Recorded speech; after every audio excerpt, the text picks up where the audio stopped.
A continuació, té la paraula l'il·lustre senyor Joan Laporta.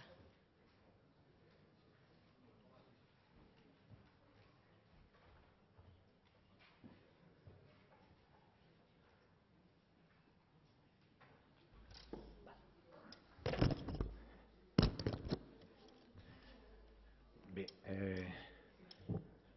molt honorable presidenta, honorable consellera, il·lustres diputats i diputades, bé, és d'agrair el rigor i la simplicitat d'aquest projecte de llei d'estabilitat pressupostària. En aquest sentit, doncs, dir que, en fi, no sempre tenim l'oportunitat, tenim la sort d'entendre clarament, de manera tan clara, els objectius concrets d'una norma que es presenta en aquest Parlament. I en aquest cas els objectius són molt concrets. És dèficit zero el 2018, especial importància trobo que té el fons de reserva que permetrà acumular, si es donessin els superàvits en èpoques de bonança, per fer front als dèficits de les recessions. I també introdueix el concepte de dèficit zero a llarg termini, que és molt més raonable que no pas aquest dèficit zero a cada exercici. Ara bé, entenc que el projecte de llei el que fa és, d'alguna manera, només adreça un dels dos pilars de l'ortodòxia pressupostària, que és la contenció de les despeses. Ja ho diu l'exposició de motius, que perquè hi hagi equilibri pressupostari calen uns ingressos suficients. I aquí és on la llei punxa.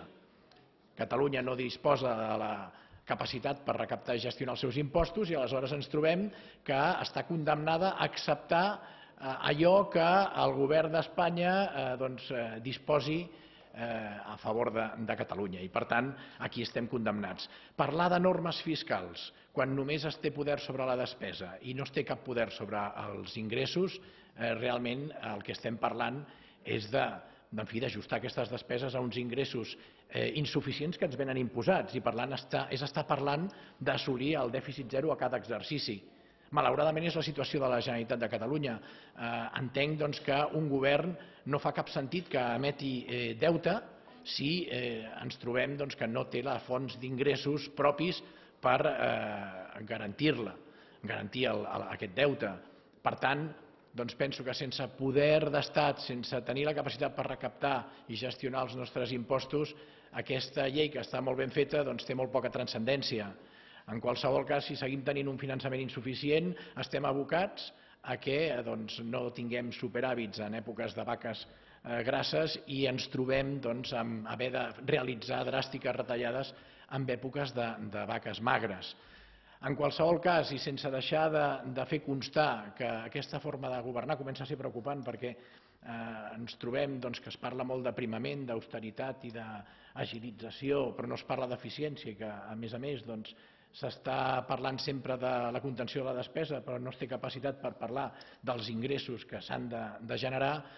Sí que seguiré fent confiança al govern perquè penso que el criteri de l'estabilitat pressupostària és el criteri a seguir. Li faig confiança perquè crec que, en fi, els faig un marge de confiança perquè espero que en el més breu termini possible s'aconsegueixi el pacte fiscal aquest inspirat en el concert econòmic perquè puguem gestionar els nostres impostos, recaptar els nostres impostos, tinguem més ingressos perquè aquesta estabilitat pressupostària es pugui aplicar en els termes d'aquesta llei que avui es presenta. Per tant, el meu posicionament serà en contra de les esmenes i donar un marge de confiança al govern. Moltes gràcies.